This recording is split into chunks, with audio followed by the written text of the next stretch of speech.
नमस्कार, मैं हूं अर्चना। आप देख रहे हैं प्राइम टीवी। वक्त हो गया है खबर दोपहर का। पढ़ते हैं पहली खबर की तरफ। प्रयागराज में नॉर्मलाइजेशन के खिलाफ छात्रों का आक्रोश गहराता जा रहा है।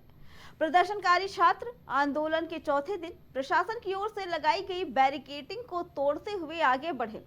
प्रयागराज में छात्रों के प्रदर्शन को लेकर पुलिस ने सुरक्षा घेरा और भी ज्यादा सख्त कर दिया है। यूपी में 9 सीटों पर 20 नवंबर को होने वाली वोटिंग से पहले छात्रों के आक्रोश के मुद्दे को खासा तूल भी दिया जा रहा है। धरने पर बैठे छात्रों की मांग पर आयोग का रुख सख्त नजर आ रहा है, तो वही प्रशासन और पुलिस के सीनियर अधिकारियों के समझाने का कोई भी असर फिलहाल नहीं दिख रहा है। आप वहां से आए होंगे, यहाँ तक अनेकों पोस्टर मिले होंगे संजय श्रीनेक की जानिब। एक विरोध का तरीका था और आपके आयोग, आप अध्यक्ष हैं, चेयरमैन हैं, आपके ही से हमें उम्मीद है कि आप आएंगे, मिल लेंगे। आप मुलाकात तक नहीं करने आए। तो भगत सिंह ने कहा था कि बहरों को जगाने के लिए एक धमाका जरूरी है। तो एक हमारा ये आवाज के तौर पर एक विरोध का एक सांकेतिक प्रदर्शन है, वो हम लोग कर रहे हैं, जिससे कि श्रीनेक जी बाहर आए, हमारी मांगे स्वीकार करें। उन्हें कहने तक आवाज फिर भी नहीं जा रही है। प्लास्टिक की बोतलें ये ये सब तरीके हैं। इसी प्रकार से हम लोग किसी को नुकसान नहीं पहुंचा रहे, कुछ नहीं करवा रहे हैं, सिर्फ एक आवाज पहुंचाने की बात माध्यम है। आप आवाज सुन रहे होंगे, नारे लगाते लगाते हम लोग के गले बैठ गए हैं। लेकिन आप ये बात मानिए कि दिनेश जी का क्या ये नहीं होना चाहिए था कि आप बच्चों से आइए, बच्चे ही तो हैं, कोई आतंकवादी नहीं है, कोई दुश्मन नहीं, किसी के ऊपर कोई केस नहीं है, कुछ भी नहीं है। आप आइए, संवाद करिए कि भाई हमारी समस्याएं हैं, हमें परीक्षा देनी है, अगर हमारे हित की बात नहीं होगी तो हम कैसे स्वीकार करेंगे। बस यही करना चाहिए। बता दें कि प्रयागराज में अभ्यर्थी लगातार प्रदर्शन कर रहे हैं। आज प्रदर्शन का चौथा दिन है, जिसमें ये सामने आया कि पुलिस ने सुरक्षा घेरा बढ़ा दिया है, बैरिकेडिंग चारों तरफ से कर दी है। और पुलिस का ये कहना कि ये बैरिकेडिंग इसलिए बढ़ाई गई कि जो अभ्यर्थी प्रदर्शन कर रहे हैं उनके साथ बाकी राज्यों से आने वाले प्रदर्शनकारी ना पकड़ पाइए। आप तस्वीरें देख रहे हैं टीवी स्क्रीन पर कि किस तरीके से प्रदर्शन की तस्वीरें सामने आ रही है। छात्रों का कहना था कि शांतिपूर्ण प्रदर्शन चलेगा, लेकिन छात्रों का ये भी कहना है कि हम एक आवाज सुनाना चाहते हैं प्रशासन तक कि हमारी आवाज वहां तक पहुंचे, क्योंकि शांतिपूर्ण प्रदर्शन के बाद भी यहाँ पे हमारी बातें नहीं पहुंच पा रही है प्रशासन तक।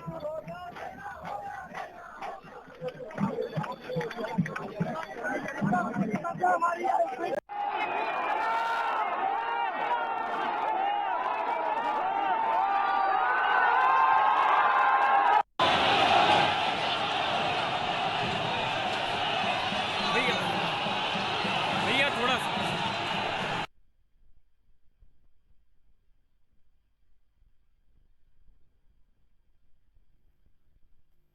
तस्वीरें सामने आई। बता दें कि प्रशासन का कहना है कि छात्र अपना प्रदर्शन शांतिपूर्ण करें, लेकिन छात्रों के प्रदर्शन का कोई भी अराजक तत्व कोई फायदा ना उठाए, इसलिए सादे यूनिफॉर्म में पुलिस वाले निगरानी रख रहे हैं। भारी पुलिस फोर्स वहां पे तैनात की गई है। इसी पे आगे जानकारी देने के लिए कानपुर ले चलते हैं आपको। इसी पे आगे जानकारी देने के लिए सीधे प्रयागराज ले चलते हैं आपको, जहां से हमारे संवाददाता नितेश हमें पल पल की खबर दे रहे हैं। नितेश, क्या स्थिति है?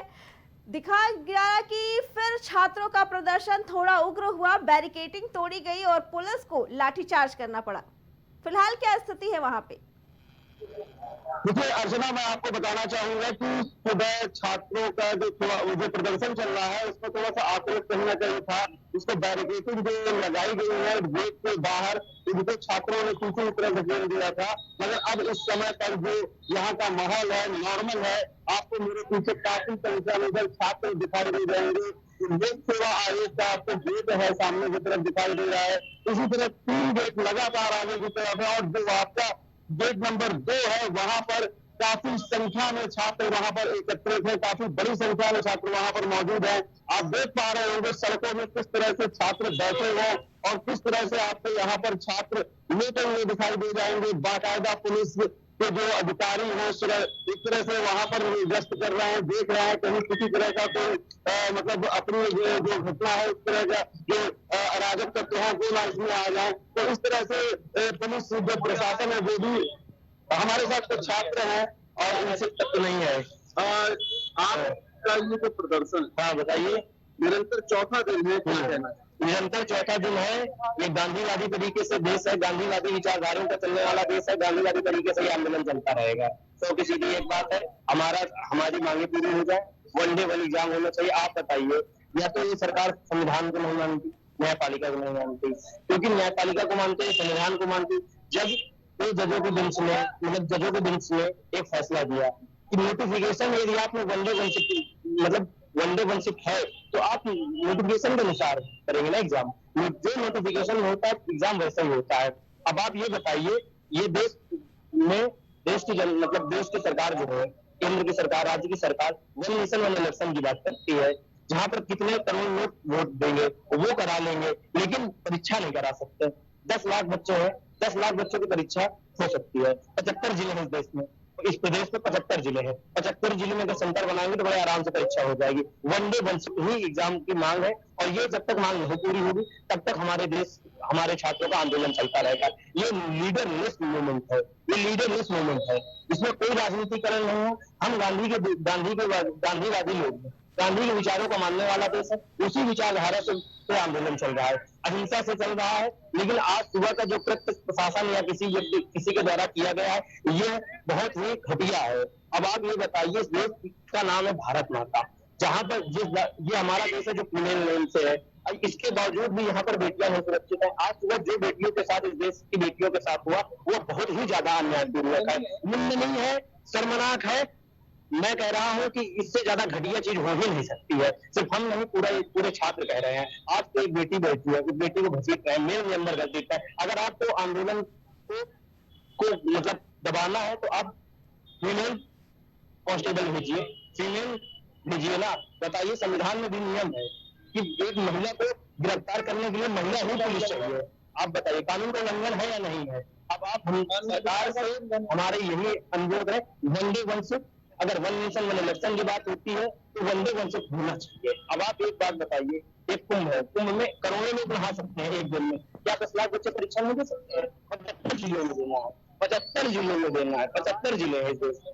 अब जिले में, अब आप बताइए, अब यहाँ पर बहुत सारे लोग हैं, मैं ये सोचता हूँ, मेरा प्रथम प्रयास है, लेकिन यहाँ पर आप देख लीजिए, बहुत सारे लोगों की उम्र बहुत सारी हो गई है, आखिरी प्रयास है, घर वालों का प्रेशर है, समाज का प्रेशर है, इन सारे प्रेशर को कैसे झेला जा सकता है? अब आप बताइए, हमारी सरकार से विनम्र निवेदन है, मुख्यमंत्री से निवेदन है कि वनडे वन शिफ्ट का एग्जाम हो, बस हमारी और कोई मांग नहीं है। ये आंदोलन चलता रहेगा जब तक हमारी मांग।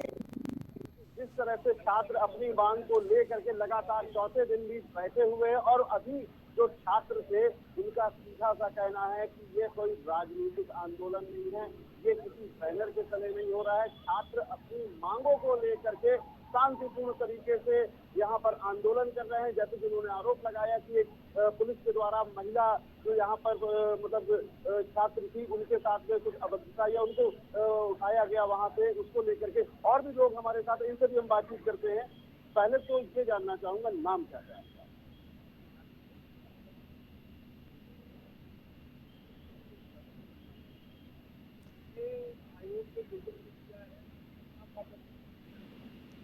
नीतीश, आपको आवाज आ रही? जी नीतीश।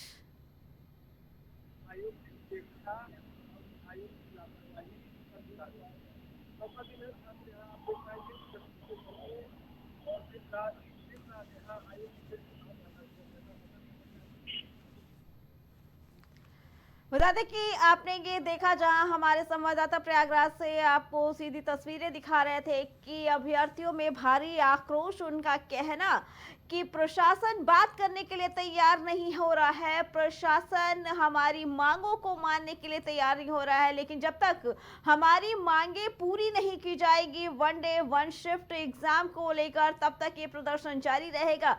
छात्रों का कहना, अभ्यर्थियों का कहना कि प्रदर्शन शांतिपूर्ण चलेगा, लेकिन छात्राओं के साथ पुलिस, बता दें कि वहां पे महिला पुलिस नहीं है और छात्राओं को पुलिस वाले ही पकड़ के ले जा रहे हैं। छात्राओं की मांग कि अगर आप किसी छात्रा को पकड़ रहे हैं तो उसके लिए महिला पुलिस वालों को लेके आइए ताकि उनका सम्मान भी बना रहे। और सीधे तौर पर अभ्यर्थियों का ये कहना कि हमारी सिर्फ एक मांग, हमारी मांग पूरी कर दी जाए तो हम ये प्रदर्शन खत्म कर देंगे। बता दें आपको कि प्रयागराज में पिछले 4 दिनों से ये प्रदर्शन लगातार जारी है।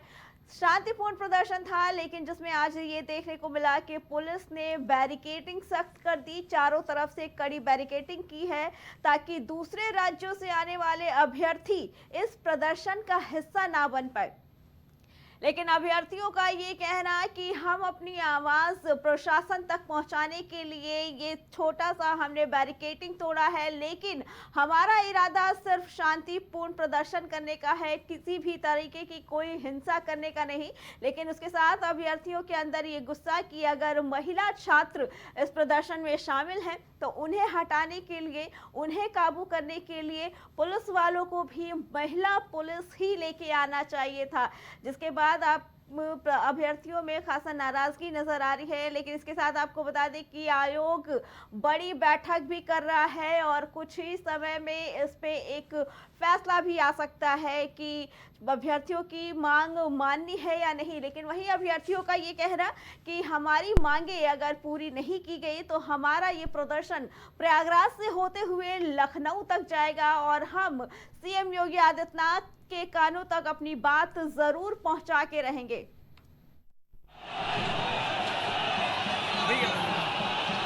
भैया थोड़ा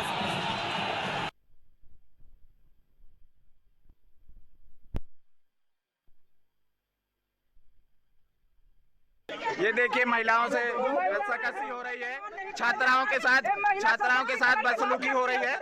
ये देखिए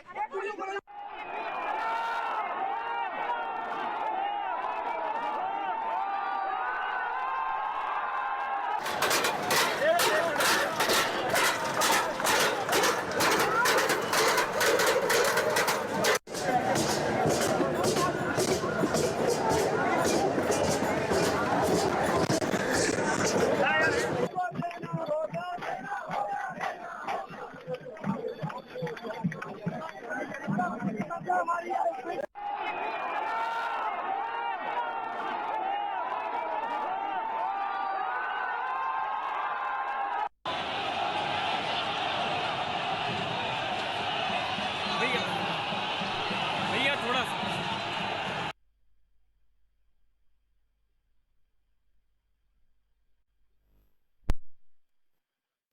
बता दें कि प्रयागराज में 4 दिनों से अभ्यर्थियों ने प्रदर्शन जारी किया है, तो वही अभ्यर्थियों के मामले को लेकर कहीं ना कहीं सियासत भी जारी कर दी गई है, जिसको लेकर सपा अध्यक्ष अखिलेश यादव लगातार भाजपा सरकार पर हमलावर हैं। उनका कहना है कि अभ्यर्थी भाजपा सरकार से नाराज है क्योंकि ये भाजपा सरकार एक परीक्षा सही से नहीं करा पा रही है।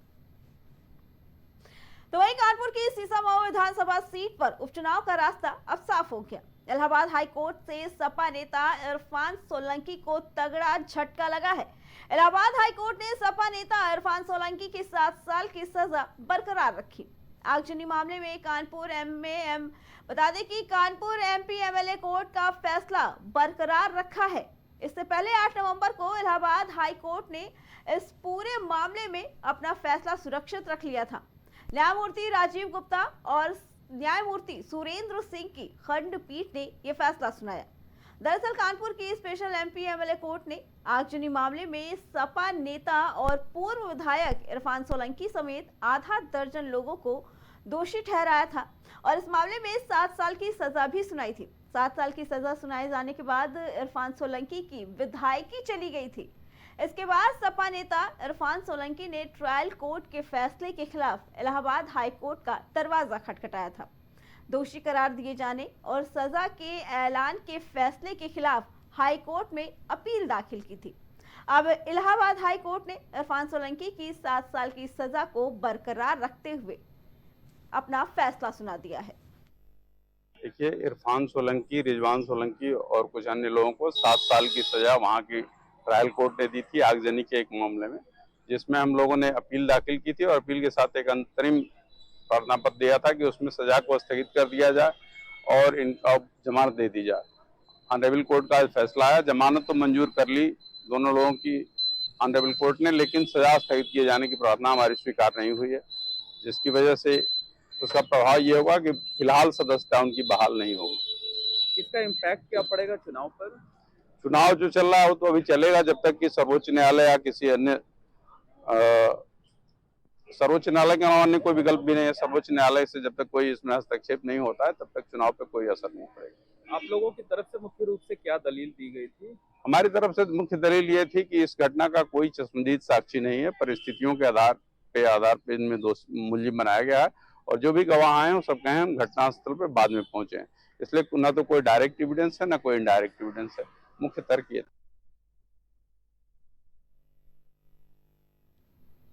खबर दोपहर में फिलहाल इतना ही। बाकी खबरों के लिए देखते रहे प्राइम टीवी।